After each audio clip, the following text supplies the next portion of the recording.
Hello friends, welcome back to another video.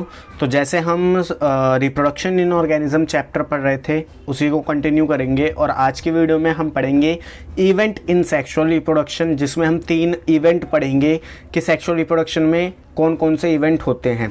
जैसे कि हम प्री फर्टिलाइजेशन इवेंट में पढ़ेंगे कि उसमें क्या होता है, कैसी होता है, स्ट्रक्चर क्या होती है, fertilization and post fertilization changes के बारे में पढ़ेंगे। सो टाइम वेस्ट ना करते हुए वीडियो को स्टार्ट करते हैं।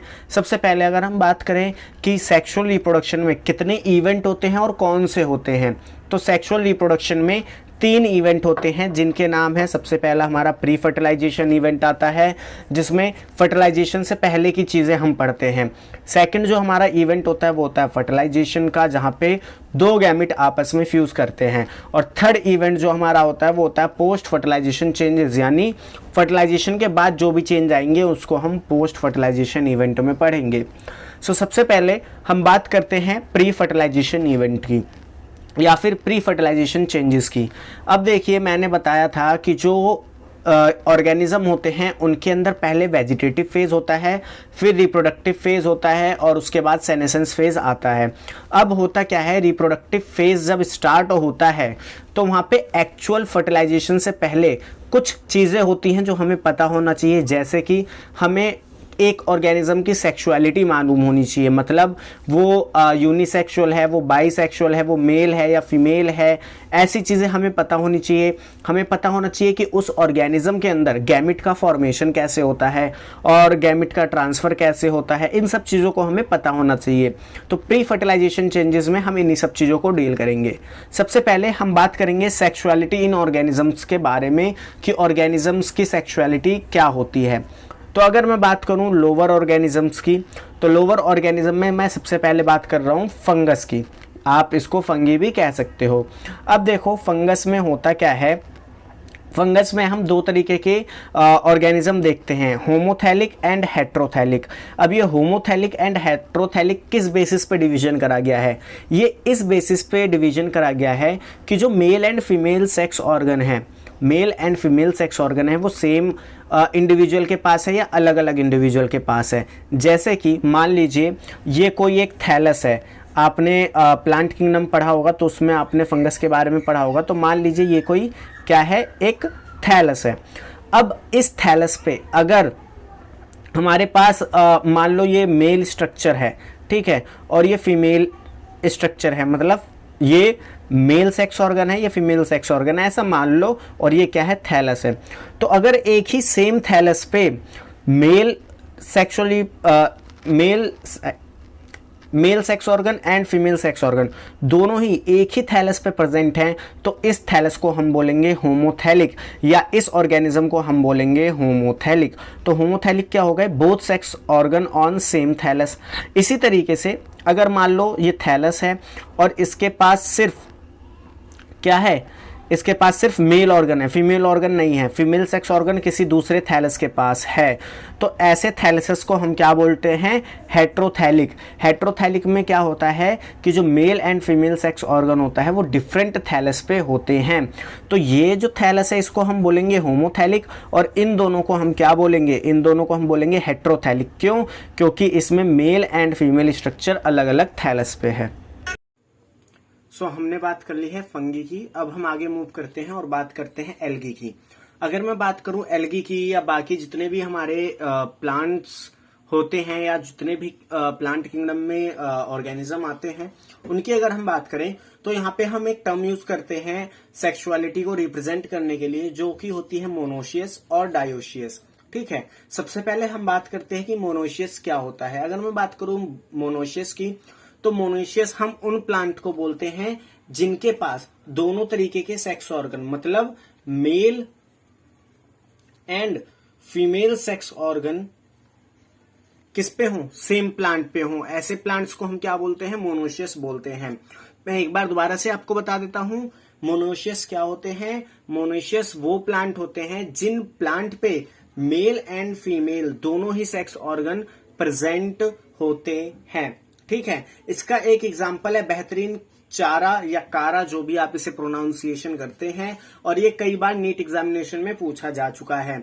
अब इसकी अगर मैं आपको स्ट्रक्चर बताऊं तो जो एल्गी होती है, ये मान लीजिए एल्गी है, इसमें होता क्या है, ऊपर की साइड उगोनियम, यानी कि जो फीमेल सेक्स ऑर्गन है वो ऊपर की साइड होता है, जिसको हम उगोनियम या फिर न्यूक्यूल भी बोलते हैं, और जो मेल सेक्स ऑर्गन होता है वो नीचे की साइड होता है, एंथ्रीडियम लोअर पार्ट पे होता है। ठीक है, नीचे का मतलब क्या है, लोअर पार्ट पे होता है, और इसको हम एंथ्रीडियम या ग्लोब्यूल भी बोलते हैं। नीट एग्जामिनेशन में ये क्वेश्चन स्टेटमेंट वाइज पूछा गया था कि उगोनियम अपर पार्ट पे है, एंथ्रीडियम लोअर पार्ट पे है, ये ट्रू है या फॉल्स है, ऐसे करके आपसे क्वेश्चन पूछा गया था, तो ये आपको याद रखना है। अब हम आ जाते हैं डायोसियस प्लांट पे। जैसे हमने पढ़ा कि मोनोसियस प्लांट में क्या होता है कि सेम प्लांट पे mail and female sex organ दोनों ही प्रेजेंट होते हैं। डायोसियस प्लांट में क्या होता है कि जो male and female sex organ होते हैं वो अलग अलग प्लांट पे मौजूद होता है। ठीक है, अगर हम बात करें इसके एग्जाम्पल की, तो इसका एग्जाम्पल आप ले सकते हो मार्केंशिया का, और मार्केंशिया जो है वो बिलोंग करता है ब्रायोफाइट्स को। किसको बिलोंग करता है, ब्रायोफाइट्स को। मार्केंशिया में होता क्या है कि जो मेल हमारा क्या कहते हैं, मेल स्ट्रक्चर होती है, मेल सेक्स ऑर्गन होता है वो अलग प्लांट पे होता है, और जो फीमेल सेक्स ऑर्गन होता है वो अलग प्लांट पे होता है, इसीलिए इसको डायोसियस कहा जाता है, या फिर आप यूनिसेक्सुअल भी कह सकते हो। बट मेनली प्लांट्स में जो टर्म यूज करी जाती है वो मोनोसियस एंड डायोसियस यूज करी जाती है। अब हम आगे मूव करते हैं और बात करते हैं हायर प्लांट्स की हमारे, जैसे कि हमारे जिम्नोस्पर्म एंड एंजियोस्पर्म। तो अगर मैं बात करूं जिम्नोस्पर्म में, तो जिम्नोस्पर्म में आपको दो एग्जाम्पल याद रखने हैं। पाइनस का जो कि मोनोसियस होता है, मतलब mail and female sex organ same plant पे मौजूद होते हैं। वहीं साइकस की बात करें तो साइकस डायोसियस प्लांट है, यानी कि जो male and female sex organ है वो अलग अलग प्लांट पे प्रेजेंट है। ठीक है, अगर मैं बात करूं एंजियोस्पर्म की, तो एंजियोस्पर्म में देखो सबसे बड़ी चीज आपको पहले पता होनी चाहिए कि एंजियोस्पर्म में होता क्या है, फ्लावर जो है वो रिप्रोडक्टिव यूनिट होती है, यानी कि जो फ्लावर है वो रिप्रोडक्शन को कंट्रोल करता है, क्योंकि फ्लावर के अंदर ही स्टैमन और पिस्टिल प्रेजेंट होते हैं, जो कि mail and female reproductive structure होते हैं। ठीक है, अगर मैं बात करूं फ्लावर की, तो फ्लावर दो तरीके के होते हैं, bisexual flower and unisexual flower. अब बाइसेक्सुअल फ्लावर क्या होते हैं, मान लो ऐसे फ्लावर जिनपे मेल स्ट्रक्चर स्टैमन और फीमेल स्ट्रक्चर पिस्टिल दोनों मौजूद होती हैं, उसको हम बोलते हैं बाइसेक्सुअल फ्लावर। बाइसेक्सुअल फ्लावर में क्या होगा, एक ही फ्लावर पे दोनों mail and female sex organ present होंगे, या जो सेक्स स्ट्रक्चर है वो प्रेजेंट होंगी। वहीं अगर मैं बात करूं यूनिसेक्सुअल फ्लावर की, तो यूनिसेक्सुअल फ्लावर वो फ्लावर होते हैं जिनमें या तो सिर्फ पिस्टिल हो या फिर सिर्फ स्टैमन हो। जैसे कि अगर मान लीजिए ये एक फ्लावर है और इस पे सिर्फ और सिर्फ स्टैमन है, क्या है, सिर्फ और सिर्फ स्टैमन है, तो इसको हम बोलते हैं मेल फ्लावर। क्या बोलते हैं, मेल फ्लावर। लेकिन कंडीशन क्या होनी चाहिए कि यहाँ पे पिस्टिल अब्सेंट होनी चाहिए इस फ्लावर पे। इस फ्लावर पे अगर पिस्टिल अब्सेंट है, स्टैमन प्रेजेंट है, तो इसको हम मेल फ्लावर बोलेंगे, या फिर हम इसके लिए स्टैमिनेट टर्म भी यूज कर सकते हैं। इसी तरीके से अगर कोई फ्लावर है और उस पे स्टैमन ना होके पिस्टिल है, क्या है, स्टैमन ना होके पिस्टिल है, तो इसके लिए हम जो टर्म यूज करेंगे वो होता है पिस्टिलेट, और इस फ्लावर को हम क्या बोलेंगे, फीमेल फ्लावर बोलेंगे। आई होप इतना आपको समझ में आ गया। अब हम बात कर लेते हैं प्लांट्स की। ठीक है, ये तो मैंने आपको फ्लावर के बारे में बता दिया कि फ्लावर यूनिसेक्सुअल एंड बाइसेक्सुअल हो सकते हैं। अब हम बात कर लेते हैं प्लांट्स की। तो सबसे पहले हम बात करते हैं ऐसे प्लांट्स की जिनमें फ्लावर बाइसेक्सुअल है। अब देखो, अगर फ्लावर बाइसेक्सुअल है तो प्लांट भी क्या है, बाइसेक्सुअल है। क्यों, क्योंकि ये प्लांट है, इसी प्लांट पे फ्लावर आएगा, और अगर इसी प्लांट पे फ्लावर आएगा, इसी प्लांट पे फ्लावर आएगा और उस पे दोनों ही स्ट्रक्चर है, पिस्टिल भी, सॉरी स्टैमन भी है और पिस्टिल भी है, तो ये क्या है, male and female sex organ same flower पे और ये फ्लावर एक ही प्लांट पे, यानी mail and female sex organ एक ही प्लांट पे है, तो इस प्लांट को हम क्या बोलेंगे, इस प्लांट को हम बोलेंगे मोनोशियस। ठीक है, इसका एग्जाम्पल क्या है, स्वीट पोटैटो। अब सेकंड कंडीशन क्या आ जाती है, सेकंड कंडीशन ये होती है कि फ्लावर यूनिसेक्सुअल हो। अगर फ्लावर यूनिसेक्सुअल है तो इसमें भी दो हमारे क्या कहते हैं, केसेस बन जाते हैं। कैसे बन जाते हैं, देखो मान लीजिए ये एक प्लांट है, ठीक है, ये एक प्लांट है और इसमें जो फ्लावर आ रहे हैं वो यूनिसेक्सुअल। फ्लावर यूनिसेक्सुअल का मतलब क्या है कि फ्लावर पे या तो मेल सेक्स ऑर्गन होगा या फीमेल सेक्स ऑर्गन होगा। ठीक है, अब मान लो इस पे एक ऐसे फ्लावर आया और इस पे मेल सेक्स ऑर्गन स्टैमन था। ठीक है, दूसरा फ्लावर आया, इस पे क्या हुआ, फीमेल सेक्स ऑर्गन है, फीमेल सेक्स ऑर्गन है पिस्टिल। तो अगर मैं आपसे कहूं कि यहाँ पे प्लांट क्या है, मोनोशियस है या डायोशियस है, तो आप यहाँ पे थोड़ा कंफ्यूज इससे हो सकते हैं कि यहाँ पे फ्लावर तो यूनिसेक्सुअल है तो प्लांट मोनोशियस हो सकता है। तो लेकिन यहाँ पे ऐसा नहीं होता, यहाँ पे दो केस बनते हैं। क्या क्या, एक तो प्लांट मोनोशियस भी हो सकता है, प्लांट डायोशियस भी हो सकता है। कैसे कैसे, देखो, अगर मान लो फ्लावर यूनिसेक्सुअल है बट प्लांट पे दोनों तरीके के फ्लावर आ रहे हैं, मेल फ्लावर भी आ रहे हैं, फीमेल फ्लावर भी आ रहे हैं। तो फ्लावर तो यूनिसेक्सुअल है बट प्लांट क्या हो गया, मोनोशियस हो गया। क्यों? क्योंकि एक ही प्लांट पे mail and female sex organ दोनों प्रेजेंट हैं, तो इसीलिए ये प्लांट क्या हो गया, मोनोशियस हो गया, जैसे मैंने यहाँ पे बताया है। इसकी डेफिनेशन अगर हम पढ़ें तो both male and female flower on same tree, एक ही ट्री पे mail and female flower present है। ठीक है, इसके एग्जाम्पल की बात करें तो जो मेज होता है, कास्टर, ककम्बर, ये इसके एग्जाम्पल हैं। इसका सबसे ज्यादा एग्जाम्पल जो पूछा जाता है वो मेज है। ठीक है, अब आगे मूव करते हैं इसके सेकंड केस पे। अब हो सकता है कि जो प्लांट है उस पे सिर्फ और सिर्फ मेल फ्लावर हो, जितने भी उस पे फ्लावर आए सब पे क्या हो, मेल फ्लावर हो, या हो सकता है सबके सब फीमेल फ्लावर हो। तो इस कंडीशन में हम प्लांट को बोलेंगे डायोशियस। डायोशियस में क्या होगा, मेल एंड फीमेल फ्लावर क्या होंगे, डिफरेंट ट्रीज पे होंगे। ठीक है, इसके एग्जाम्पल है पपाया, डेट पाल्म और मलबरी, और इसमें सबसे ज्यादा जो पूछा जाता है वो है पपाया। ठीक है, तो ये आपको एग्जाम्पल याद होने चाहिए। अब अगर मैं बात करूं एनिमल्स की, तो एनिमल्स में देखो एक ही टर्म आपको दी गई है, वही पढ़नी है, हर्माफ्रोडाइट्स। हर्माफ्रोडाइट्स हम टर्म यूज करते हैं बाइसेक्सुअल एनिमल्स के लिए, यानी ऐसे एनिमल जिनके पास मेल एंड फीमेल दोनों ही रिप्रोडक्टिव स्ट्रक्चर हैं। अगर मैं हर्माफ्रोडाइट के एग्जाम्पल की बात करूं तो इनका एग्जाम्पल है earthworm, leech, sponge and flatworm. ठीक है, अब हम आ जाते हैं टाइप्स ऑफ गैमिट पे, यानी कि अब हमारा जो टॉपिक सेक्सुअल रिप्रोडक्शन में स्टार्ट हो रहा है वो है गैमिट का। तो टाइप ऑफ गैमिट की अगर हम बात करें तो देखो जो गैमिट होते हैं वो तीन तरीके के होते हैं, आइसोगैमिट या फिर होमोगैमिट। आइसोगैमिट हम इन्हें क्यों कह रहे हैं, आइसो का मतलब होता है सेम, टर्मिनोलॉजी अगर आप समझना चाहो तो आइसो का मतलब होता है सेम।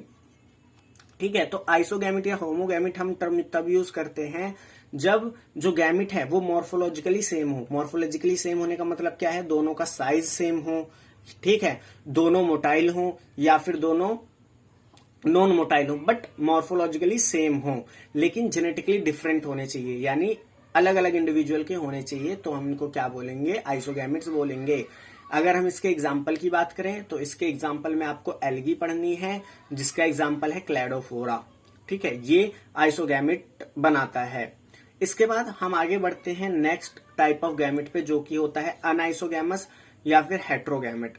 अनआइसोगैमस में होता क्या है कि जो गैमिट होते हैं वो मॉर्फोलॉजिकली एक दूसरे से डिफरेंट होते हैं। जैसे कि यहाँ पे होता है कि एक बड़ा गैमिट है, एक थोड़ा सा छोटा है, या हो सकता है कि दोनों का साइज सिमिलर है बट एक मोटाइल है एक नॉन मोटाइल है, तो ये अनआइसोगैमस होते हैं, यानी हेट्रोगैमिट होते हैं। अब तीसरा हमारा और सबसे इंपॉर्टेंट जो नीट एग्जामिनेशन में पूछा जाता है वो है ooगैमस। ooगैमस या हेट्रोगैमिट जो होते हैं, इनको भी हम हेट्रोगैमिट बोलते हैं। ठीक है, ooगैमस टाइप ऑफ गैमिट की बात करें तो इसमें होता क्या है कि जो फीमेल गैमिट होता है, कौन सा, जो फीमेल गैमिट होता है वो साइज में बड़ा होता है और नॉन मोटाइल होता है। ठीक है, मान लो ये फीमेल गैमिट है, और अगर मैं बात करूं मेल गैमिट की तो मेल गैमिट छोटा होता है और मोटाइल होता है। ये मेल गैमिट है, ये फीमेल गैमिट है, तो फीमेल गैमिट बड़ा होगा, नॉन मोटाइल होगा, यानी मूव नहीं कर पाएगा। मोटाइल का मतलब होता है मूव करने वाला, और मेल गैमिट जो होगा वो स्मॉल होगा और मोटाइल होगा, यानी मूव कर सकता है। तो ऐसे जो गैमिट्स बनाते हैं उनके एग्जाम्पल हैं Fucus, Volvox and human. Humans में आप सबने पढ़ा है कि जो स्पर्म होता है वो मोटाइल होता है और जो एग होता है वो नॉन मोटाइल होता है। ठीक है, अब इसके बाद हम बात करते हैं कि गैमिट्स के फॉर्मेशन के लिए किस तरीके का डिवीजन होता है, माइटोसिस होती है या मियोसिस होती है।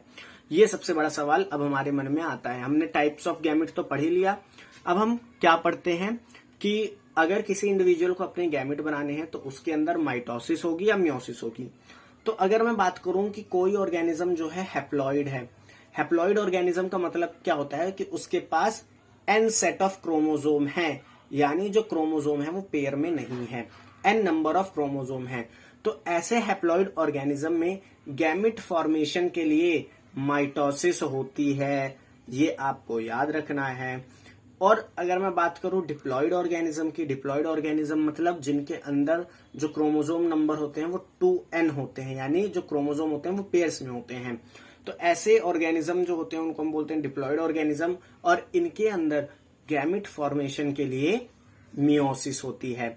अब आपको पता है अगर माइटोसिस होती है तो वो हमारी इक्वेशनल डिवीजन होती है, यानी n से उसमें n ही बनता है, यानी n number of chromosome division के बाद n ही रहते हैं। लेकिन जो मियोसिस होता है इसको हम रिडक्शनल डिवीजन बोलते हैं। क्या बोलते हैं? Reductional division.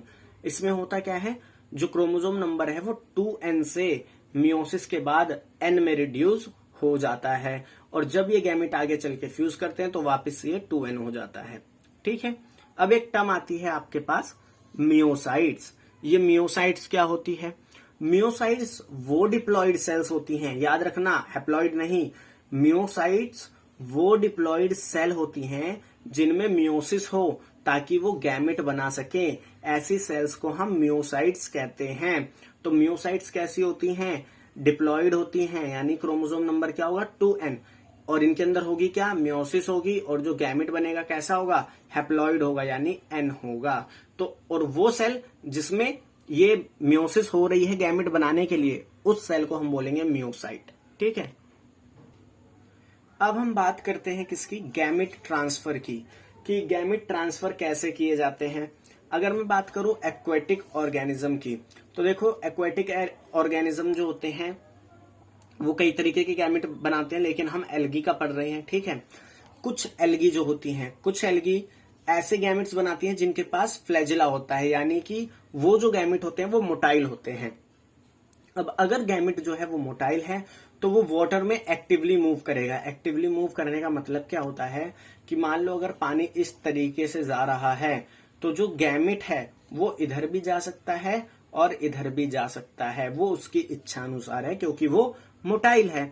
बट अगर मैं बात करूं रेड एल्गी की, रेड एल्गी ओशंस में देखी जाती हैं, इनके पास फ्लैजिला अब्सेंट होता है।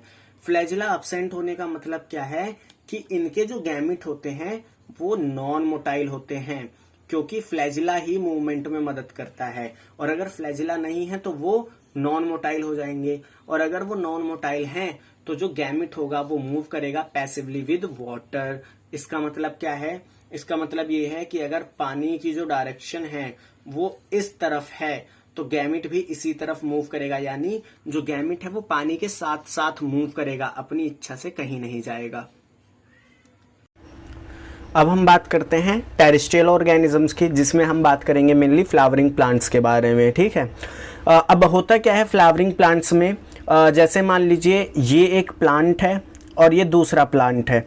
होता क्या है कि इस एक मेल, मान लो अगर ये मेल प्लांट है और ये फीमेल प्लांट है, तो मेल प्लांट से फीमेल प्लांट्स तक हमको गैमेट को ट्रांसफ़र करना होता है। इसके लिए हमें कुछ एजेंट्स लगते हैं और इन एजेंट्स को हम बोलते हैं पॉलिनेटिंग एजेंट्स। इन चीज़ों को आप और डीपली स्टडी करोगे sexual reproduction in flowering plant chapter में। तो यहाँ से मतलब एक प्लांट से दूसरे प्लांट पे गैमेट को ट्रांसफर करने के लिए हमें पॉलिनेटिंग एजेंट चाहिए होते हैं। अब ये पॉलिनेटिंग एजेंट ना वाटर भी हो सकता है एक्वेटिक प्लांट्स के केसेस में, विंड भी हो सकती है और एनिमल या इंसेक्ट्स भी हो सकते हैं। ठीक है, अब आगे अगर बढ़े तो हम ये देखते हैं कि जो मेल गैमेट है यहाँ पे उसे मूव करना पड़ रहा है, जैसे मैंने बताया, क्योंकि इसे पॉलिनेटिंग एजेंट की ज़रूरत है, वही उसको एक प्लांट से दूसरे प्लांट पे ट्रांसफ़र करेगा। तो यहाँ पे मेल गैमेट को मूव करना है। अब मेल गैमेट अगर मूव कर रहा है तो वो मैंने जैसे बताया एयर या एनिमल की मदद से मूव करेगा। तो यहाँ पे होता क्या है, गैमेट की वेस्टेज हो जाती है। वेस्टेज कैसे होती है? मान लीजिए कि ये प्लांट है, ये फीमेल प्लांट है, ये फीमेल प्लांट है, ये मेल प्लांट है। अब एयर क्या कर रहा है? गैमेट ले जा रहा है, तो वो उसको अपने साथ ले जाएगा ठीक है। तो उसमें हो सकता है कि कोई इस पे जाए, कोई इस फीमेल प्लांट पे गैमेट गिरे, और हो सकता है कि कई सारे ना गिरे। तो इसी वजह से होता क्या है कि जो मेल गैमेट होते हैं वो लार्ज अमाउंट में बनाए जाते हैं और उनका जो साइज होता है वो छोटा होता है, ठीक है। तो इसी का एक रीज़न आपसे पूछेगा, क्वेश्चन आपसे पूछेगा कि जो ब्रायोफाइट्स होते हैं, जो टेरिडोफाइट्स होते हैं, वो वाटर को यूज़ क्यों करते हैं। तो आप वहाँ पे बता सकते हो गैमेट ट्रांसफ़र के लिए। सेकंड क्वेश्चन वो क्या पूछ सकते हैं, सेकंड क्वेश्चन वो ये पूछ सकते हैं कि जो ब्रायोफाइट्स या टेरिडोफाइट्स हैं वो लार्ज अमाउंट में मेल गैमेट क्यों बनाते हैं अगर हम उसे कंपेयर करें फीमेल गैमेट से। तो इसका आंसर आप क्या दोगे, क्योंकि जो मेल गैमेट है उनकी वेस्टेज हो जाती है due to transfer of gamete to compensate, मतलब जो लॉस होगा, जो गैमेट इधर उधर चले जाएंगे उनको कंपनसेट करने के लिए मेल गैमेट लार्ज अमाउंट में बनाए जाते हैं। और यही चीज़ मैंने यहाँ पे भी लिखी है कि वेस्टेज को प्रिवेंट करने के लिए स्मॉल साइज के गैमेट बनाए जाते हैं और जो नंबर होता है मेल गैमेट का वो ज़्यादा होता है as compared to female gamete, ठीक है। अब हम बात करते हैं फर्टिलाइजेशन की, ठीक है। तो प्री फर्टिलाइजेशन इवेंट जो हमारा है वो ख़त्म हुआ, जिसमें हमने क्या पढ़ा, हमने स्ट्रक्चर के बारे में पढ़ा और हमने गैमेट ट्रांसफ़र के बारे में पढ़ा। अब हम आ जाते हैं फर्टिलाइजेशन पे। फर्टिलाइजेशन होता क्या है, फर्टिलाइजेशन में जो मेल एंड फीमेल गैमेट होते हैं ये आपस में फ्यूज़ करते हैं और इस प्रोसेस को हम बोलते हैं सिनगैमी। सिनगैमी में होता क्या है, साइटोप्लाज्म और जो न्यूक्लियस होता है दोनों गैमेट का वो आपस में फ्यूज़ करता है। अब यहाँ पे एक इम्पॉर्टेंट नोट है जो आपको याद रखना है कि हमारे पास जितने भी गैमेट होते हैं उनके पास सेल वॉल नहीं होता है। अब आप बोलोगे कि ऐसा किस वजह से, क्योंकि वहाँ पे गैमेट का फ्यूजन होना है, अगर सेल वॉल होगी तो फ्यूजन अच्छे से नहीं हो पाएगा। अब देखो आपको पता है कि एनिमल सेल्स में तो वैसे भी सेल वॉल नहीं होती, प्लांट सेल में सेल वॉल होती है, लेकिन प्लांट के जो गैमेट होते हैं उनमें भी सेल वॉल नहीं होती। तो वही चीज़ मैंने यहाँ पे लिखी है कि gamete not have cell wall even in plant cell. अब फर्टिलाइजेशन जो होता है या सिनगैमी जो होती है, सिनगैमी जो प्रोसेस है, उसके बाद जाइगोट का डेवलपमेंट या जाइगोट का फॉर्मेशन होता है। तो आप ये कह सकते हो कि जो जाइगोट है वो रिजल्ट होता है फर्टिलाइजेशन का। अब हम बात करते हैं पार्थिनोजेनेसिस की, कि पार्थिनोजेनेसिस होता क्या है। In some animal unfertilised egg can give new individual by mitosis. होता क्या है, देखो अगर हम बात करें पार्थिनोजेनेसिस की, तो पार्थिनोजेनेसिस में होता क्या है, मान लीजिए जैसे ये एक फीमेल गैमेट है, ठीक है, या फीमेल एग है, तो होता क्या है, ये फीमेल एग जो है ना बिना फर्टिलाइजेशन के ही डेवलप हो जाता है एक इंडिविजुअल में या एक ऑर्गेनिज्म में, ठीक है। इसी चीज़ को हम बोलते हैं पार्थिनोजेनेसिस। अब इसके एग्जाम्पल क्या हैं, इसके एग्जाम्पल हैं हनी बी, रोटिफर्स, टर्कीबर्ड्स एंड हमारी कुछ लिजार्ड्स होती हैं जो पार्थिनोजेनेसिस शो करती हैं। पार्थिनोजेनेसिस में आपको क्या याद रखना है कि यहाँ पे पहला फर्टिलाइजेशन अब्सेंट होता है, फर्टिलाइजेशन क्या होता है, अब्सेंट होता है। और दूसरी बात क्या याद रखनी है, दूसरी बात याद ये रखनी है कि ये एग से जो इंडिविजुअल बनता है ये माइटोसिस के थ्रू बनता है। किसके थ्रू बनता है, माइटोसिस के थ्रू। ये दो चीज़ आपको याद रखनी है पार्थिनोजेनेसिस में। और इसके एग्जाम्पल हनी बी के बारे में आप चैप्टर 5 प्रिंसिपल ऑफ इनहेरिटेंस में भी पढ़ोगे, तो वहाँ पे हम पार्थिनोजेनेसिस को और डीपली समझेंगे। इसके बाद हम बात करते हैं टाइप्स ऑफ फर्टिलाइजेशन की। तो फर्टिलाइजेशन दो तरीके के होते हैं on the basis of location. एक होता है एक्सटर्नल फर्टिलाइजेशन, एक होता है इंटरनल फर्टिलाइजेशन। एक्सटर्नल फर्टिलाइजेशन जैसे नाम से ही पता चल रहा है कि ये कहाँ होगा, बॉडी के बाहर होगा, अकर आउटसाइड बॉडी ऑफ फीमेल। जो फर्टिलाइजेशन है एक्सटर्नल फर्टिलाइजेशन में जो फर्टिलाइजेशन होता है वो फीमेल बॉडी के बाहर होता है। फीमेल बॉडी के बाहर होने का मतलब क्या है, वो किसी मीडियम में होता है। जैसे कि अगर एक्वेटिक एनिमल्स या एक्वेटिक प्लांट्स हैं तो वहाँ पे जो फर्टिलाइजेशन है वो वाटर में होगा, ठीक है। और अगर टेरेस्ट्रियल है तो वो ज़मीन पे फर्टिलाइजेशन होगा। वहीं अगर मैं बात करूँ इंटरनल फर्टिलाइजेशन की, तो इंटरनल फर्टिलाइजेशन में जो फर्टिलाइजेशन है वो फीमेल बॉडी के अंदर होता है। अब अगर फर्टिलाइजेशन फीमेल बॉडी के अंदर हो रहा है तो यहाँ पे आप कह सकते हो कि पेरेंटल केयर ज़्यादा हो रही है। वहीं अगर मैं बात करूँ एक्सटर्नल फर्टिलाइजेशन की, तो वहाँ पे फर्टिलाइजेशन फीमेल बॉडी के बाहर हो रहा है, तो वहाँ पे पेरेंटल केयर कम होती है।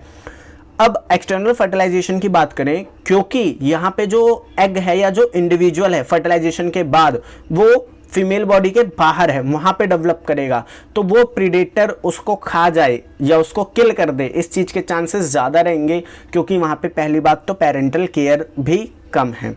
ठीक है, वहीं अगर हम एग्जाम्पल की बात करें तो एक्सटर्नल फर्टिलाइजेशन के आप एग्जांपल ले सकते हो algae, bony fish, amphibians. And internal fertilisation में आप fungi, birds, mammals, gymnosperms, humans, इन सबको ले सकते हो। अब हम आगे मूव करेंगे और इसका लास्ट टॉपिक पढ़ेंगे जो है पोस्ट फर्टिलाइजेशन चेंजेस, यानी कि फर्टिलाइजेशन जब हो जाता है मेल एंड फीमेल गैमेट का, उसके बाद क्या क्या चेंजेस आते हैं। तो सबसे पहला जाइगोट का फॉर्मेशन होता है। जैसे मैंने बताया, जो जाइगोट है वो रिजल्ट होता है फर्टिलाइजेशन का।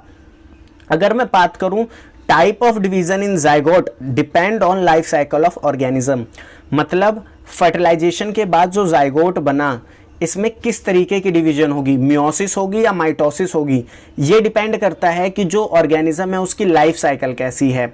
जैसे कि अगर मान लो जो ऑर्गेनिज्म है वो हैप्लॉन्टिक लाइफ साइकिल का है, यानी उसमें जो मेन स्टेज है वो हैप्लॉइड है।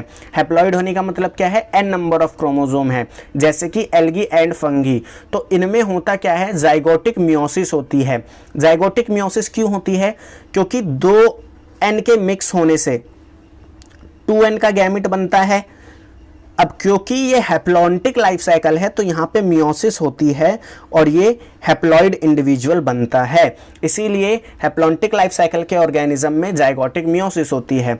वहीं अगर मैं बात करूँ ऐसे ऑर्गेनिजम्स की जिनकी डिप्लॉन्टिक लाइफ साइकिल होती है या हैप्लोडिप्लॉन्टिक लाइफ साइकिल होती है, जैसे कि हमारे ब्रायोफाइट्स, टेरिडोफाइट्स, जिम्नोस्पर्म, एंजियोस्पर्म, इनमें जाइगोट में माइटोसिस होती है। क्यों, क्योंकि इनकी जो डिप्लॉयड स्टेज होती है वो डोमिनेंट होती है। अब हम बात करते हैं एम्ब्रियोजेनेसिस की, कि एम्ब्रियोजेनेसिस होता क्या है। देखो, एक बात आपको पता होनी चाहिए कि जो जाइगोट होता है वो एक वाइटल लिंक होता है जिसकी वजह से स्पीसीज कंटिन्यू करती हैं। क्यों, क्योंकि देखो एक इंडिविजुअल ने गैमेट बनाए, ये पेरेंट्स हैं, इनने क्या करे गैमेट बनाए, इस गैमेट ने आपस में फ्यूज होकर जाइगोट बनाया। अगर ये जाइगोट नहीं होगा तो ये नया ऑर्गेनिज्म नहीं बनाएगा। क्यों, क्योंकि इसी में माइटोसिस या मियोसिस होके नए ऑर्गेनिज्म बनेंगे। तो ये जो जाइगोट है ये एक वाइटल लिंक होता है स्पीसीज को कंटिन्यू रखने के लिए। तो जो जाइगोट है वो एम्ब्रियो बनाता है और ये जो प्रोसेस होता है जाइगोट से एम्ब्रियो बनाने का, इसी को हम बोलते हैं एम्ब्रियोजेनेसिस। अब इसमें 2 स्टेप होते हैं। पहला तो होता है सेल डिवीजन, ठीक है, जिसमें सेल डिवाइड करती हैं, और दूसरा होता है सेल डिफरेंशिएशन, जहाँ पे जो सेल्स हैं वो स्पेशल एबिलिटी अटेन करती हैं और नए नए ऑर्गन्स बनाती हैं। अब देखिए टाइप ऑफ ऑर्गेनिज्म की बात करें तो ऑर्गेनिज्म 2 तरीके के होते हैं, ओविपेरस एंड विविपेरस। ये इस बात पे क्लासिफाई करे जाते हैं कि वो एग जो हैं उसको ले करते हैं या जो इंडिविजुअल्स हैं उनको ले करते हैं। तो जो ओविपेरस होते हैं ये अंडे देते हैं। अंडे देने का मतलब क्या है कि इनका जो एम्ब्रियोजेनेसिस का प्रोसेस है, जाइगोट से एम्ब्रियो बनने का प्रोसेस है, वो आउटसाइड दी फीमेल बॉडी होता है। यानी कि यहाँ पे जो फीमेल होती है वो एक एग ले कर देती है जिसमें फर्टिलाइज हमारा एग होता है, और उसमें फिर मतलब जाइगोट होता है उसमें बेसिकली, जैसे आपने मुर्गी का अंडा खाया होगा, उसमें होता क्या है, उस अंडे के अंदर एम्ब्रियो प्रेजेंट होता है या जाइगोट प्रेजेंट होता है जो धीरे धीरे एम्ब्रियो और उससे फिर इंडिविजुअल बनता है। ठीक है, तो ओविपेरस ऑर्गेनिज्म अंडे देते हैं।